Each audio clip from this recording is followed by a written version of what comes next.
నా బండి పేపర్లో వేస్తాను.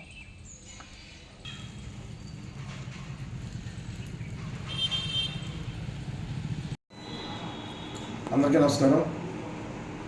NTR police commissioner Mylavaram sub division Tiruvuru police station ఎస్ఐగా పనిచేసిన నేను గౌరవ సిపి గారు ఆదేశాల మేరకు ఇక్కడ నుంచి ఏ బండి అయినా శాండ్ లారీలు కానీ టిప్పర్స్ కానీ అనుమతి లేకుండా ఎటువంటి పత్రాలు లేకుండా ఇక్కడ రావడం చట్టరీత్యా నేరం. అదేవిధంగా ఇక్కడికైనా వచ్చి ఇక్కడ నుంచి తెలంగాణ ట్రాన్స్పోర్ట్ చేయడం కానీ తెలంగాణ అనుమతులు లేకుండా వెళ్ళడం కానీ అది కూడా చట్టరీత్యా నేరం. అటువంటివి ఏమన్నా మా దృష్టికి వచ్చినట్టయితే సదరు వాహనాలని వెంటనే సీజ్ చేసి వాటిపై కేసు నమోదు చేసి వాటికి తగు చర్య తీసుకోవడం జరుగుతుంది. కాబట్టి అందరికీ తెలిసింది ఏమనగా దయచేసి ఎవరు కూడా పర్మిషన్ లేకుండా ఎవరు ఇక్కడ రావద్దు. వచ్చిన తర్వాత ఎక్కడైతే మీరు ఎవరైతే మీ బండిని నమోదు చేసుకున్నారో వాళ్ళ వద్దకే బండి మీరు అన్లోడ్ చేయవలసిందిగా కోరుచున్నాను. దాని మించి ఆ రూల్స్ విరుద్ధంగా ప్రవర్తించినట్లయితే పోలీసు వారు తీసుకున్న చట్టపరమైన చర్యలకు మీరు అందరూ కూడా బాధ్యత అవుతారని ఈ సందర్భంగా తెలియజేస్తున్నాను.